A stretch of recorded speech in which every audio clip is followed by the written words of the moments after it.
ክርስቶስ ጌታ አሜን። ገጽኩን ክርኢ ዝረዳን እግዚአብሔር አምላክ ይባረክ አሜን። ጳውሎስ ገጽዋት ክርኢ ታታሐደ ዝለውሶ ገጽዋት ካምራዩ ንምንታይ መሲሉ ገጽዋት ካትሪኮላ ትጸናና ነባቂ ዝወደለካ ይመላ ገጽ በመጣይጥራ ዘሐልፍ በረከታ አሜን። ምክንያቱም ንስኻትኩም ቀለልቲ ሰባት አይኮንኩም። ንስኻትኩም ቀለልቲ ሰባት አይኮንኩም። ንዓኹም ክሪእ ከለዋነ ዝሓልፈን ነገር ኣሎ። ኣብ ሰማይ ምድሪ ዝፈጠረ ኣምላኽ ደው ኢለ ዝምስክር ዘለኹ ምክንያቱም ኣባኻትኩም ፍሉይ እንታይ ኣሎ ቅብኣት ኣሎ። እግዚአብሔር ካብ ፍሉይ ፕሮግራም ኣቐሚጡ ተራ ሰባት ዝገዛ የሉ። እስኪ ነቲ ጣዕሙ ዘሎ ተራ ሰብ ኣይኮንካ ብልዎ እስኪ ንስኻ ተራ ሰብ ኣይኮንካ ናይ እግዚአብሔር ፕሮግራም ዘለካ ሰቢኻ ናይ እግዚአብሔር ፕሮግራም ዘለካ ሰቢኻ ምክንያቱም ንሕና ብሰብ ኣይንዕቀን ኢና መን ንኩሉ ሰብ ዝዕቀኖ መን ስለዚ ኢየሱስ ዘኽበሮ ሰብ መንም ካሕስሮ መኽበሪኹም መን ይመስልኩም? እስኪ ተዛረቡ መኽበሪኹም መን መኽበሪሲ ኢየሱስ ይበሉ እስኪ ምክንያቱም ሰብ እጅ ከኽብረኩም እንተኾነ ገለ ነገር ክህልወኩም ኣለዎ። ናይ ሰብ መኽበሪ ገለ ነገር ክህልወካ ኣለዎ ወይ ገለ ነገር ከዓ ክትለዋወጥ ኣለካ ወይ ከዓ ገለ ምቅርራብ ክህልወካ ኣለዎ። ኢየሱስ ከክብር ግን ብዘይ ገደመ ብዘይ ኮንዲሽን ብዘይ ቅድመ ኩነታት ዘኽብር እንተሎ መኒ ዝመርፅ እንተሎ መኒ ስማዕ በሉ ትቃዓ ዘሎ ዝተፈቐድካ በሉ ዝተፈተካ በሉ ብዘይ ኮንዲሽን ብዘይ ቅድመ ኩነት ተፈቂድካ በሉ ብዘይ ቅድመ ኩነታት ብዘይ ቅድመ ነገር ተፈቲካ ተመሪፅካ በሉ ክትምረፅ ከለካ ዘማናኻዮ ተቕረብካዮ ክራይቴርያ የድሉን ኣለድ ክራይቴርያ ቅድምና እዚ ስለ ዘቕረብከ ተመሪፀ ትብልዎ ኣሎ መልክዐይ ፅቡቕ ስለ ዝኾነ ተመሪፀ ትብልዎ ኣሎ ወይ ቁመናይ ወይ ዘርአይ ፅቡቕ ስለ ዝኾነ ተመሪፀ መን ብከምዚ ተትከውን ዋላ ሓደ ሰብ ነዘማልእ የለን ኣምላክ ግን ብኸምኡ ካብ ምህረቱ ዝተልዓለ ንዓይኒ ድኹም ንዓይኒ ዘይጠቅም መሪፁ ንዓኻትኩም ናኹም እዩ። ስለዚ ክብሪ ንመን ይኹን? ንስሙ እዩ። ሕጂ በቲ ዝመረፀና ኣይጠዓሰሉን እንዲያው ባህ እዩ። ስለዚ ኣምላኽ እንድሕር ፀዊዕካ እቶም ካልኦት እንተለፍለፉ ፀገም የለን። ኣምላኽ እንድረኸቢልካ ንለፍላፍ ይለፍላፍ ይዓድም ንልፍልፍ ዕድል ይዓድም እስኻ ነቲ ዝበለካ ኣምላኽ ጥራይካ ዝሰማዕ ዘለካ ዝተዛረብ መን ተዛረቡ ዓቢ ኣምላኽ ተዛረቡ ዓቢ ሓደ ከማይ ዝበለ ሰብ ተዛረቡ ዓቢ ኣምላኽ ተዛረቡ ዓቢ ግን ኣምላኽ ንዓኻ እንታይ ይብለካ ኣምላኽ ንዓኻ እንታይ ይብለክ ሎሚ ኣምላኽ ንዓኻ እንታይ ይብለካ ንዓኻ እንታይ ይብለክ እስኪ እንታይ ዝብለካ ዘሎ ንዓኻ ሎሚ እንታይ ይብለካ ንዓኻ እንታይ ይብለክ ንዓኺ ንዓኻ እንታይ ይብለኪ ንስኺ ሓድሽ ፍጥረት ይኽብለኪ ንስኻ ሓድሽ ፍጥረት ኢኻ ኣረጊታ ይኮንካ ኣለካ ሓድሽ ኢልካ ኣሜን ኢልካ ምቅባል ምስትቃሉ ምስምምዕ እምበሪ ሰባት ዝብልዎ ኣይኮነን። መን ይዓብሞ ሰማይ ክሓልፍ እዩ ምድሩን ክሓልፍ እዩ ዘይሓልፍ ግን መን እዩ? ነቲ ዘይሓልፍ ቃል ከተኽብር ንሱ ክትሰማዕ ወስን። እግዚአብሔር ሓደ እኳ ብክርስቶስ እንተሎ ንሱ እንታይ እዩ ዝብሎ ሓድሽ ፍጥረት ኣረጊት ሓሊፍ ብሎ ስለዚ ብናይ ትማል ታሪክ ዝፈጠካ ዘበለ ብኢየሱስ ይገልጠልካ ቢሆን ሎሚ ንስካ ሓድሽ ሰብ ኢኻ ሓድሽ ሰብ ኢኺ ኣረጊት ሓሊፍ እዩ እጂ ፀላይ ናይ ድሕሪት ኣረጊት እንዳምፀ እዩ እንታይ ዝብለካ ዲስካሬ ዝገብረካ ንቅድም ከይትከይ ዝገብረካ ሕጂ ነቲ ዲስካሬ ዝገብረካ ስማዕ በልዎ ኣነ ሓድሽ ፍጥረት እዩ ናይ ትማል በዓሉ ኢየሱስ ግዒፍዎ እዩ ናብ ምርሳዕ ብሓደ ደርቢዎ እዩ ተማል ብዝነበርካ ዝፈልጠካ ኖ ተዓሽሙ ሎሚ ኣምሊጤ የበሎ ነቲ ፀላይኹ ነቲ ኣምሊጥካ ኢኻ ሓደ ኣዋጅ ክብዎ ጀርካ ኣምሊጥካ ኢኻ ሚትካ ሚቲ ኣምሊጥካ ኢኻ ኣምሊጥኪ ኢኺ ምክንያቱ መፅሓፍ ትዛረብ እንታይ ኢሎ ነቶም ብክርስቶስ ኢየሱስ ዘለዉ ሕጂ ንሳቶም እንታይ ይብሎምኒ እስክሰምን እንታይ ይብሎምኒ ትፈርሑ ዲኹም ኣነ ኮኹም ክትዛረብ ዘለዉ ሕጂ ነቶም ብክርስቶስ ዲኦም ሕጂ ብክርስቶስ ዲኹም ኩነኔ የለን ኩነኔ ዘይብሉ ሰብካ ኣይክሰስኒ ከሳሲት ሚልዩ ፋይል ሒዙ ዝዘውር ክሱ ተቀባልነት ኣለዎ ኧረ ነገሩ ንምሳይ ኪዱ ክሱ ተቀባልነት ኣለዎ። ስለዚህ ንዓኸስከስስ ዘይተዓደለ ጥረት ንዓኸስከስ ዘይተዓደለ ስቕት ተሰይግባእ ክንሳት ተሰልግባእካ ካብ ክስሓራ ወፂኻ ብክርስቶስ ኢየሱስ ኣፅዋሮም ቀንጢጡ ብግልፂ እናስተሓፈረ ዝኸሰካ ዘበለ ጠቕሊሉ ሎሚ ሓደ ነገር ክምህረኩ ወይ ኣብ ልበይ ዘቐመጡ ሓደ ነገር ምክንያቱም ኣብ ቅድሚ ኣምላኽ ንስኻትኩም እንታይ ይኹን ክቡራት ኢኹም እስኪ ንገርዎ እስኻ ክቡር ኢኻ ቅድሚ ዓይኒ እግዚኣብሔር ዓይኖም ሓወይ ንዓም መውሲ ኣነ ንዓይኖም እንዳዕራኽቦ ግን ኩሉ ደስ ይብለኒ ኣብዚ ንዓ ገፅካ ክሪኡ ጥራይ ብጣዕሚ ባህ ዝብለኒ ኩሉ ሻ እቲ ፍሽጥካ ክሪኦ ከለዉ ደስ ይብለኒ ኣብዚ ንዓ መውስ ወፈ ገፅካ እንዳዕራኹ ቀሰባይ ስደለኒ ሕጂ ንስኻ ንስኺ ኣብ ቅድሚ እግዚኣብሔር እንታይ ኢኺ ክቡር ኢኺ ከምሱ ኣገልግሎት እግዚኣብሔር ናብ ዝመፅእ ኩሎስ ክቡር ከም ዝኾን ነገር ክቡር እግዚኣብሔር ዝፀውዖ ሰብሱ እንታይ ክቡር እዩ ሕጂ እግዚኣብሔር ብዝፀውዖም ሰባት ከዓ እንታይ ይብል እዩ እንታይ ይብል መስልኩም እግዚኣብሔር ዝፀውዖም ሰባት ከዓ ይሕበን ይሕበን እስኪ በሉ ይሕበን በሉ እስኪ እዛ ቃል ከቢያ ትቆም ይሕበን ማለት እንታይ ማለት እዩ ይኮርዕ ይኮርዕ እግዚአብሔር በአይሲ ይኮርዕ እግዚአብሔር በአኻስ ይኮርዕ ከትኮርዕ ትፈልጡ ዲኹም ይኮርዕ እግዚአብሔር በአኻ ኣነ ይኮርዕ ኣነ ነው ከተጋፀልኩም እግዚአብሔር በአኻ እግዚአብሔር በአኺ እንታይ ይብል ይኮርዕ እግዚአብሔር በአኺ ይኮርዕ እግዚአብሔር ንሕር ዘይሓፈረለይ ኣነ ንምንታይ ዝሓፍር ፀውዐይ ዝሓፈርስ ኣነ ክሓፍር ክሸማማ እሱ ብዓይኒ ተሃቢብለይ እሱ ብዓይኒ ቆሊ ኣነ ዳ እንታይ ወሲከይ ክሓፍር زحفر أملاك من الغنينا أنا زلمة أملاك زحفر زي كناس نقص نفسات بيتا بيتوت آمين أبي يقول سلطان يمكن نزلوا لنفاسات ستقبل معاملات ستقبل هلاو زمان أملاكنا نبغى سلازي لو أملاك بعها تقولي بعها يحبني جهات نقدر تقولوا أما تريشي هذا سواي تشوف عادة زمان سواي إن كان زيب عبر زيب سواي تايلكو إن كان زيب أنا زين أنا ذكرت فيها زين الكبر نصر نعم أنا ذكرت فيها الكبر تدرس أنا نسخة دريناسي أمر دريناس زين رحمة نصر أكايلو فتشوم سلك الزمانة أما كايلو أما رجعتو أما تحساسو أما نامرو أما كل نجاسي تاي زين الكبر أمر زين الكبر كبر أمر زين الكبر هو سجرب أنا لو جوكم زعيم السبت بتقول هذا زين أنا نخلو تراه ما شجع حاجة أساسا روح تقول لازم تقولين ما نعم تقول بيت سو كل غير ترى سنة سنة تايزوه مسكر زوج سباتي نغير سبيل بنابو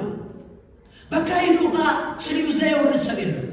السون بتعمل تنقوقن أكايلوها الجزء بعلوها إكزيابير تايزوه بكايلو إكزيابير بعلو زمسكر النسب زابير سلة سبزي زمسكر زابير سلة سبزي زتوار على النسب مالتي أيقدر من زابير بقى أقول على كم هذا معرتي السماء تكون يسيركم أمي أخيباهم السماء يسي أمي أخيباهم كلهم قدسانا تعكون كلهم من أختي لك عامل أخذبروا أتعكون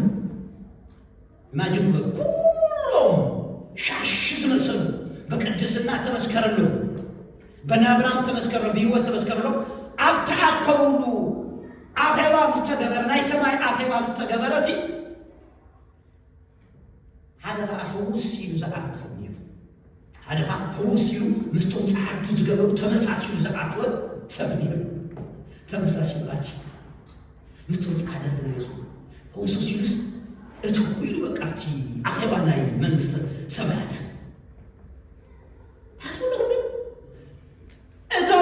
كبيرهم زلوا أتوم لك عملا عيفرتون حقيقهم ومسرهم بقى تاخيوا كم زيابير زبهات تراي كسمعوا يوم تشبه زلوا زيابير بين كلمة أخيوا نوبا أتسيدان إلو سادا زلبس نتمتنا داري أتسيدان كبير بسيحة إلو وشو كم سكول من أختكم كبيرهم كم زلوا صاريكوا كواتي أتاخيوا كواتي أتاخيوا وشي أتي قد من على اليوم من على اليوم سكين دارني من أكتر اليوم ودي من على اليوم እግዚአብሔር አለ ይሁን እግዚአብሔር ታሉ አንተ ሰይጣን ካበይ መጽሐፍ እንዳይሎ ነገር ምንም ሳይ ካበይ ነው ባህል ነገር ከነገረው እንደሌለው ካበይ መጽሐፍ ፈጥቶ ከምትፈጥቶ ሰይጣን መደራደር ከነ ጻዕዳ ክዳን መልባስ አመኑ ውስጡ ግን ጸልይ ምድን ጋር ባህሪ ምድን ጋር ታይ ባህሪ ህይወት ይወስ ግን ከእግዚአብሔር ማይክሮስኮፕ ግን ከመልጥ አይተን ስለዚህ እግዚአብሔር ካታ አሄራ እንታይ ትገብር መጽሐፍ ስለሲ ንምድር ዘሪያ ንምድር ታይለያ እስኪም ሳይበል ንምድር ታይለያ ዘሪያ መጽሐፍ ንምድር ታይለያ እጂ አታኺራ ዝሓዘ ናይ ክስ አጀንዳ ይፈያት ናይ ክስ አጀንዳ ሎማዓት ነው ተቃርጾ ዘከከሰካ ዘበለ በኢየሱስ ተገምጠለ ይኩበሉ ናይ ክስ መንፈስ ተገምጠለ ይኩበሉ ከሳዚ ካካሰባ ይደርበ ይበሉ መንፈስ ቅዱስ ከስ ዘይቆለስ ወቀስ ናይ ክስ መንፈስ አብደቃ አምላክ አይሰብም ምክንያቱም ከክስተሱ እንታን ክርስቶስ ተከሲሱሎ ያንሳና ሐባ ተከስሱ አሲግሩሎ ስለዚህ ክስ አባሃቱ አይሰራይ ስለዚህ ዘይለያ መጽሐፍ ሰሎ ንዩ ባሪያ ይካዩ ይውጣ ንስኻን ታይካሉ ከሁሉ ኸውል ካሉ ሲ ከመይልዩ አርት መፈጠራናት የካአቱ አይነት አዘራበ ከመይልዩ ማለት እንታዩ ስኻንዲኻ በሁሉ ታይካዩ ሀጢር ካዩ ምሕፃት ላይ የኮነሲ ዘብደል ካለ ነገር እኮ ምንም ነገር የለም ገንዘብ ተልካ ገንዘብ አለው ሀብት ተልካትሎ ሁላ ዘርካው ላ ሲጎሉ ነው በየላይ ሞ መጽሐፍ ነሰብ በየላይ ሞን አካ ሄደካ በየላይ ሞን አካ ገድ ፈካ ዘከረ ቢሆን ዘከረ ታዲስ ገርመን ነው እግዚአብሔር ታይ ኪድ ታይደል ካለ ይባሬ ከምዝስካት ተሐስቦ ከምትስካት ምምቱ ስለ ዘመን አለ ቆነ ስለ ዝጎለ ለማይ ቆነ እሱ ፍጹም ምን አይ እሱ አይ ወጥሉ በእዮ ታዩ ተወራጅ በእዮ ተመኪ ኪ ኢዮ ወጥዩ መስመጽ ቀጥታና ምን ይከዱ እና በእዮ ከዱ ሰላም ይሁን አንዴ ታይቆል እንታገሩ ጀሚሉ ነው በዝበለ ሁኔታት አለን ዝብሎ ነገር ሁሉ ናተይ ዝብሎ ሀፍቱ ደቁ ቆሮን ንብረቱ ዘበለ ሁሉ ዱዋዋዋ አቢሉ ወሲድወል ጌሩለ እስኪ ኢማጂን ቡያ ቢመጭስ ስማዩ አድጋው ነው አለት ላይ ታሪክ ነበር በዚህ ዝከት ወደ ኸለት መጪ ስሚ ደቃቸው ማብራባቂ ኤሎ ስማ በዚህ ስማ አይመጭኻ ደቃ ሁሉ ፈንት ወይ ነው ወደ ሁሉ ደቃ ነረትካ ሁሉ ሲካ ወልሐቢብ እግዚአብሔር ሀበ እግዚአብሔር ስም እግዚአብሔር ዝተባረኸ እግዚአብሔር አበ እግዚአብሔር ወሰደ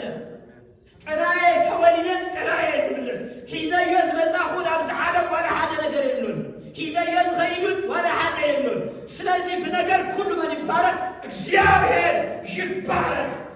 አለ አምላክ ከምልኮ ኮለኹ ብዕራይ ስለዘለኒ ይኮነን ገንዘብ ስለዘለኒ ዘይኮነስ አምላክ ስለዝኾነ የዘምልኮ ኢየሱስ ስለዝኾነ የዘምልኮ ኩነታተ የኮነን አምላክ ከምዘምልኮ ዝገብረኒ ነገራተ የኮነን ምርካባ የኮነን ምስዓነ የኮነን እሱ ስለዝኾነ እሱ ያህዌ ስለዝኾነ ንሱ ፈጣሪ ስለዝኾነ ንሱ አምላክ ስለዝኾነ በአምላክነቱ ክምለት ስለዝግቡ ወንበሬ ነገራት ስለዘሉኒ ስለዘይብላ አይኮነን አብ ኩነታት አይ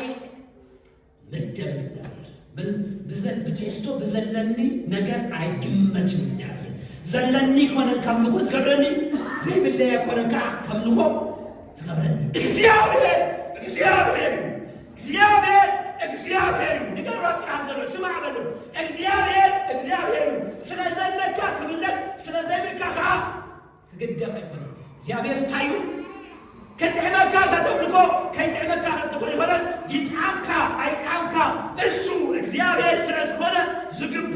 አምልኮ ይዋሃቡ ዝግቦ ውዳሴ ይዋሃብ ኢዮብ እዙ ሁሉ ኸይድወሲ እግዚአብሔር ተወዳጅ ነው። እግዚአብሔር በኢዮብ ተመክሮ በቃ ኢዮብ ባሪያ ከምዚ ሆነ ከምዝበሎ ሰይጣን ከይዱ መፅኡ ድሌት ገይሩ ተመልሶ ካመፅኡ እስኻ ሕጂውን ንስኻ ሃሊኻዮ እምበር ኢዮብሲ ከመይ ኮነ ሕጂውን ንስኻ ኮነ ሃሊኻዮ በቂሉ ወሲዱ ደቁ ወሲዱ እንታይ ተሪፍዎ ተረፍወሎ ተረፍወሎ ዝተረፈለ ከካይድ እንተትኮንስ ካብ ዝዓብዝ ከክሕዝ ዝኽእል ነገር ኣይነበረን ከዲስቲል ኢዮብ ኣይቀየረን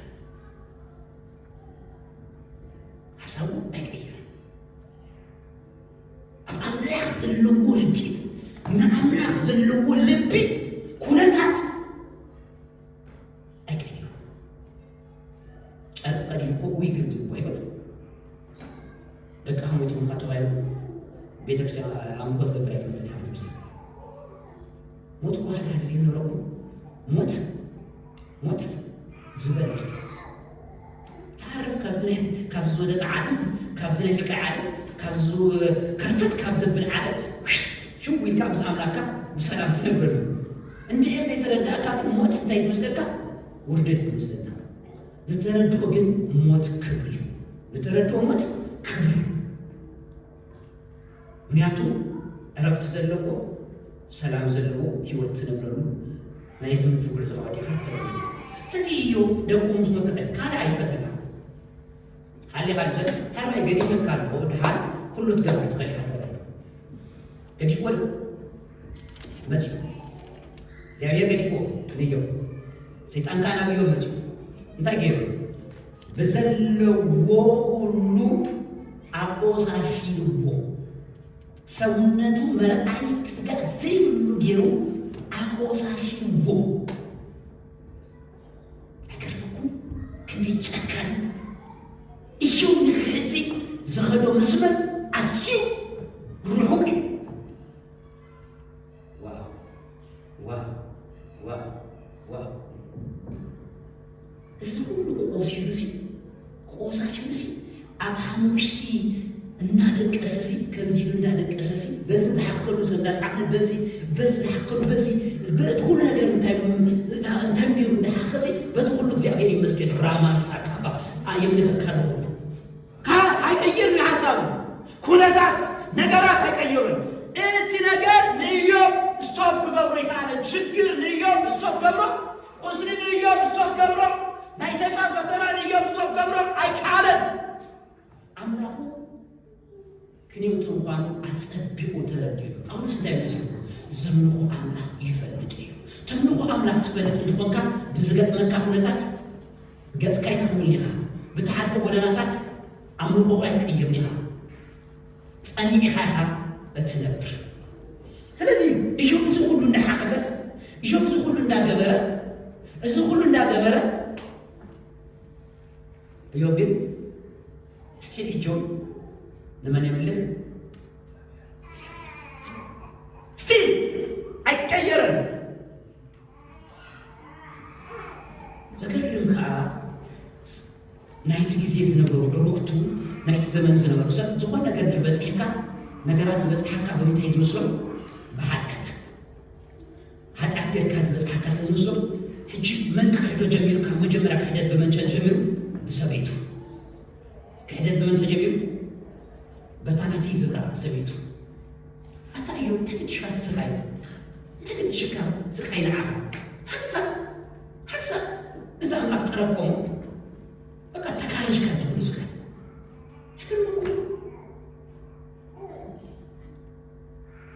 እንታይ ዝበሃል ብትግርኛ ስለ ንኣድ ጊዜ ከበዳት ንምስዓን ተበዳ ዝበሃል ዘረባለ ንኢዮብ ዘይከበዶ ንኢዮብ ዘጨነቆሲ ንዓት ጨኒቆ እሱ ዝስቃዮ እሱ ዝስቃዮ ተሸክሙ ዝኮነ እሱሲ እሳከ ተክሕዶሲ ሞቲቬት ትገብሮ ሞቲቫተር ከተውጡ ካብቲ መስመር ካብቲ ዕላማ ናይ እግዚአብሔር ካብቲ ሓሳብ ናይ እግዚአብሔር ኣለ እግዚአብሔር ካብ ከምዞም ዝበሉ መካሪ የድሕቁ ካብ ከምዞም ዝበሉ ሕማቅ መከርቲ ካብ እግዚአብሔር ሓሳብ ካብ ዘውፁ ካብ መገዲ እግዚአብሔር ካብ ዝቀይሩ ሰባት እግዚአብሔር የድዕንኩም ይሰውርኩም ብትሓልፍዎ ጎዳና እግዚአብሔር እሙን እዩ ሓደ ነገር በል ወለ ሰምሳም ዘሎ እግዚአብሔር ብትሓልፎ መንገዲ ምሳኻ ኣሎ እግዚአብሔር በማዕበል ከተረፈ መንገድ ነው ንዓኻ በዘይልአካ እግዚአብሔር ፈጽሞ አይገድፈካን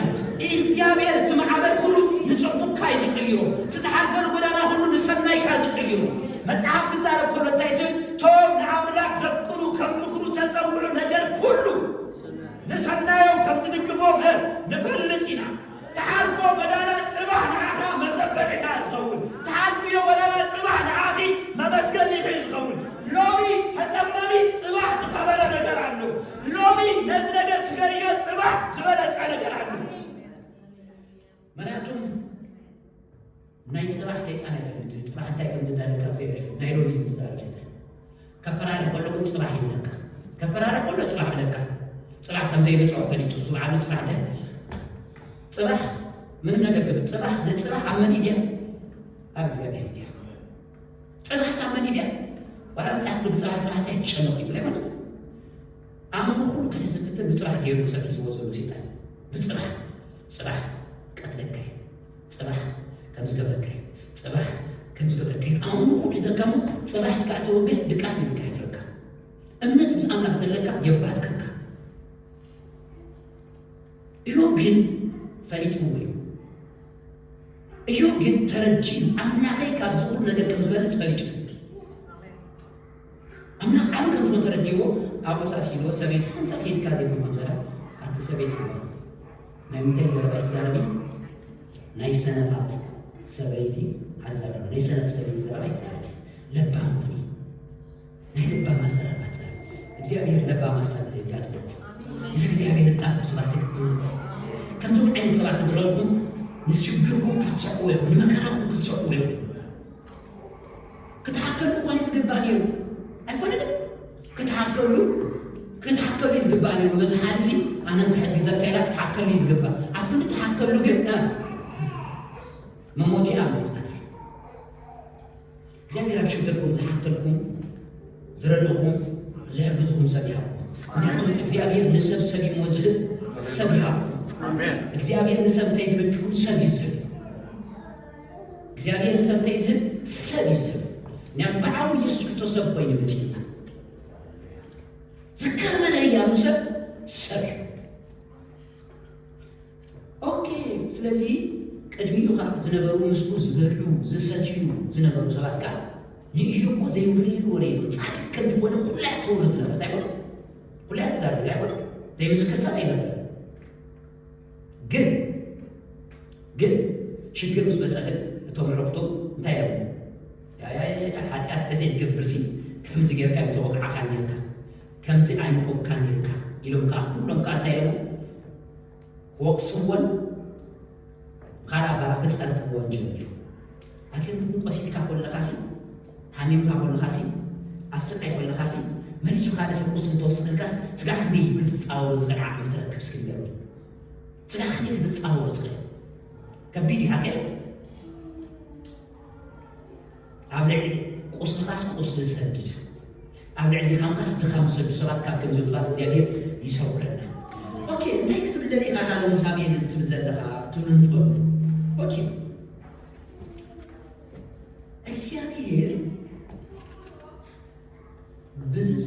እግዚአብሔር በአኻትኩም ሲ ይሕበን ይብደል እግዚአብሔር በአኻትኩም ታይ እግዚአብሔር ልክ ከምትብልዮ በተሐበለ ይውቃስካ ሙዳታ ዝሆነ እግዚአብሔር በአኻትኩም ታይ ይሕበን ይወሪ بزي نتسبق أو نتحبر يقول እግዚአብሔር ግን على حد ነገር ፈልጥ በአይከም ጀበር በአኻት ነው ተበግ እርግጠኛ እግዚአብሔር በአኻ ይብል ስለዚህ ኢዮብ ደስ ጉልዙ ሁሉ ሁሉ ጉልዙ ከመጀመሪያ እስከ ሞዳታ ይቆሎ እስከ ሞዳታ ወይ ነው አካይድ ሁሉ እግዚአብሔር ዘደፈ ይመስል እግዚአብሔር ዘሃደ ይመስል ግን በነገር ሁሉ ተጸምኑ ስለ ሞዳታ ከዚህ ምስማዓስ سمعيني انتهي لنيرة مسمع سمعيني مسمع انتهي لنيرة سمعيني حجي عيني رياضو نمخرو من نمكان زي سلمتو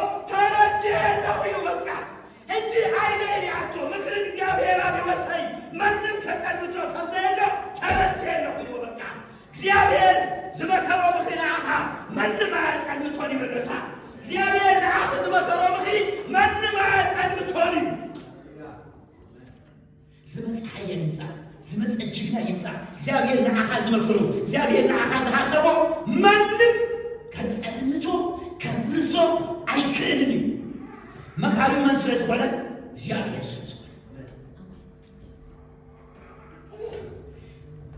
بسحنا فكر ودانا حلف قات متقلها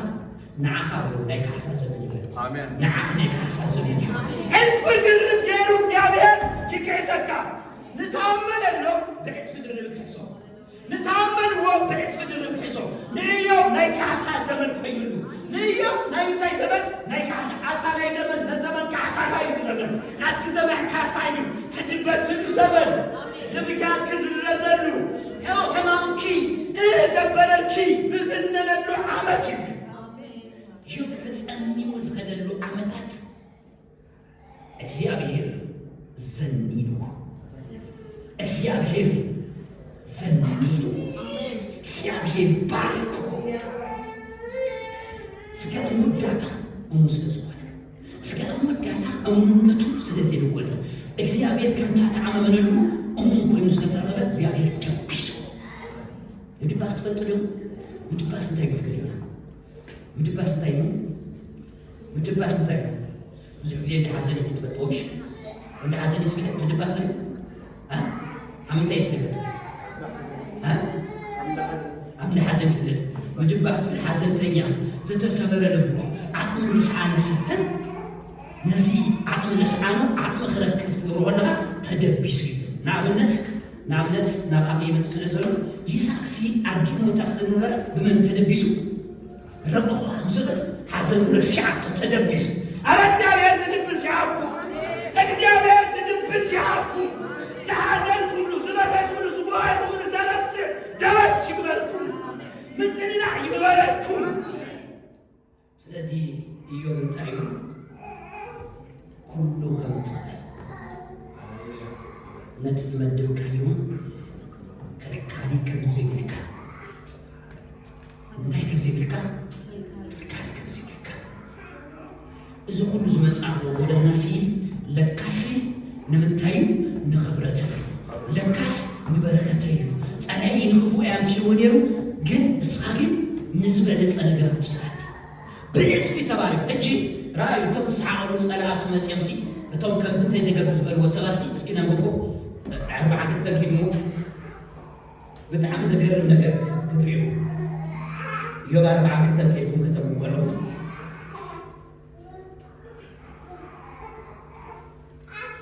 ሹ ኢዮብ ለእግዚአብሔር ከምዚሉ መለሰሉ ኩሉኩም ትኽእል ነቲ ዝመደብካዩ ከዓ ዝኽክለካ ከምዘይርጎን እፈልጣለሁ ብዘይ ፍልጠት ነቲ ምኽሪ ዘጸንቶ ምን ብዘይ እንታይ ብዘይ ፍልጠት ንምክሪ እግዚአብሔር ዘጸንቶ መን አለው እግዚአብሔር ንዓኻ ዝሓሰበልካ እግዚአብሔር ንዓኻ ዝምኽረልካ ዝተልዓሉ ይልዓሉ ጊዜ ክወስድ ኸይኑ ዘጸንቶ ግን ንገሮም ጥኻ ዘሎ ስማዕ በሎ እግዚአብሔር ስለ ዝፍልጦካ በሎ እግዚአብሔር ስለ ዝሓረካ በሎ እግዚአብሔር ንዓኻ ዝመኸሮ በሎ እግዚአብሔር ንዓኻ ዝምደቦ መንም አየጸንቶኒ አቅም የብሉን ክህረት የብሉን ክነውዕ ግን ክትበጽሖ ኢኻ በሎ ጊዜ ክወስድ ኽእል ግን ክትበጽሖ ኢኻ ብጊዜ ብናይ እግዚአብሔር ጊዜ ክብጻሕ እግዚአብሔር ናቱ ዝኾነ ጊዜ እዩ ዘለዎ ንዓኻ ጊዜ ዝወስድ መስለካ ንዓይ ጊዜ ዝወስድ መን እግዚአብሔር ብናቱ ጊዜ ግን ታገብረ መጽሓፍ ዝዛረብዎሉ ንሁሉ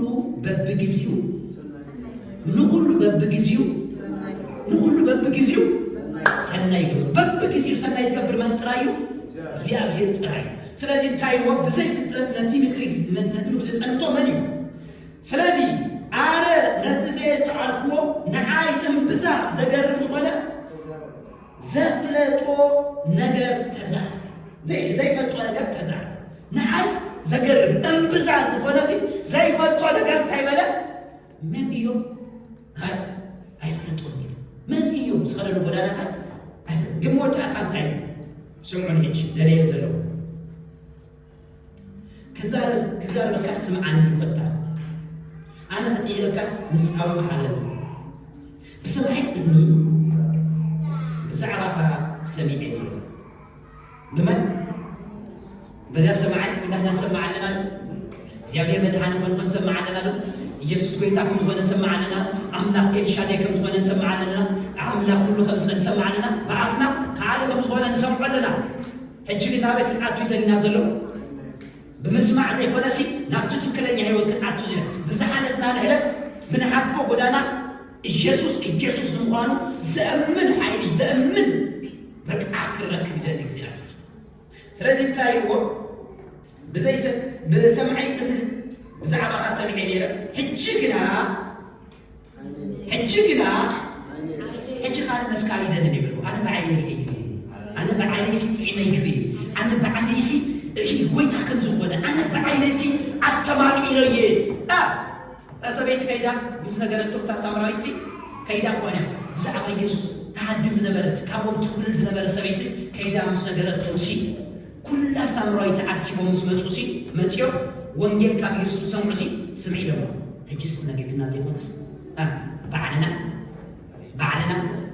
بعدنا كلمنا يبينا بعد حجي نعتك نجرا كون ندو تبلنا حجي بعدنا تيست جرنا يلا بعدنا زي يسوع تلاقينا يلا تبرز بسبز الناس سمعنا يوم هجي بعدنا رينا يوم أستباقينا يوم بعد السوء هاي سرارة بيوت كم زلوا تردينا يلا سلازي سوالات غدي يناقل مسي يسوع شو انت كي يجي مسبوق خمد كتب بالمستعموسي كفلالي كفاتو عيني مسي يسوع نابرا كنديت مسي يسوع نابرا كنديت مسي يسوع نابرا كنديت سلام كابزو عيتنا وزن آمين مسي يسوع نابرا كنديت سلام كابزو عيتنا وزن مريسو يتعلمن له نابرا مس يسوس مريسو يتعلمن له نابرا مس يسوس يتعلم يمتشوي وقت يسوس يتعلم زمتشوي يستشعو دلي يزلقوا ناتوي እግዚአብሔር نيوب الزمست تزاربو نتوم زلاقة سلو نتوم سعقلو سبات كتوقع ميتش نيوب سعقلو توقع إلياس الزم تمانوين بلو بزعباي كمتي إيوب باري زقبرو يركم كلع سلازي تزاربكم عباخان أبكتيهم محاستغان كوراي تقاتل حجرا شوعات تزرابن شوعات تجعلن حسكم نابيو باريا يجدومو بناي رسوهم مسوحاتي محرا عرو ايوب باريا كتسليكم ايو نعو تقبلو ايه كم ايوب باريا ديركم بزعباي كنعنا سلزي تزاربكم من تاقوم إلى كمتين نعشنتكم زقبة أي يقبرون شو ينافيز يمانس بلدات شو وي صوفر نعمامي كيجوم كمتي زياب كيزا أتزوبه أكزياب يركا نعيو تقبل يوب منتي فتوتو متسألي أكزياب يرنمركو بيوب ملسو زياب يركا نعيو أبنعلي ذاتك أدم زنبرو اتصفي غيرو وصو كلهم أحواتهم كلاتهم أحاتهم بزلوتهم أدم زفتوا زنبرو دما ناو مسكو عبيتو مسكو انجرا بلو سلاتي اكزيابير زورلو كلو مقراتك حزنون أسنانو نفسي وكفهم دما أحانتي برون قلبات ورقن حقو اكزيابير دما نيوب كابتك الدمايوسي تدحرايو عبليتو كابتك الدمايوسي تدحرايو عبليتو انتايبرو أنتم سبات انتاي ريحو كتأمن كل خالق زيابير دحراي خانتاي سبوليسو سبات حجي تمان زسحقو زنبرو تسألات أبيانو تمان زلاقة تقول زنبرو أبيانو እስኻ ኃጢአት ለትገብር እስኻ ሐምዘይ ትገብር ዝውንጅሉ ወዝነበሩ ሎሚ አብይ አለ አጋጢምኩም ፈልዶ ቢሆን ጎዳና ተከሰስኩም ትፈልጡ እምነት ተደርግብልኩም ፈልዶ بزي قبلكم ونجر بزي وعدكم ونجر تترككم تفلتوا له لأن እግዚአብሔር بتزاربوا عف مليسو بتزاربوا كسستقى ملسو مليسو انت يقولوا كسستقى ملسو بتزاربوا لأخو موت كذا أوجو لأخو عود كان يوجو نقال ربط أغان زلو سمع بلو اسخا ددهري كفو نمبار ايتكيد بلو ددهر نبقال ايتكيد بلو صلاتها بتزاربو عفقن بعلوم ودكت كازا اوجسي بعلوم كبرتك اوجوك منصيو بعلوم من عكاك اوجوك منصيو نسخا نكزيابير بدفو نسخا من قدفو نكزيابير بدفو نسخا نكزيابير بدفو شو نكزيابير كانت قدامك دهرايها صبوك أقبل زبادة سنقبل كاسة قبلك تتأمنا يأمنا بإكزابير نزل أمن سكن إكزابير أمون يكون له من قد نزلت عايزك إكزابير من قد دقاء طريق من يقول له إكزابير بعد نسأل به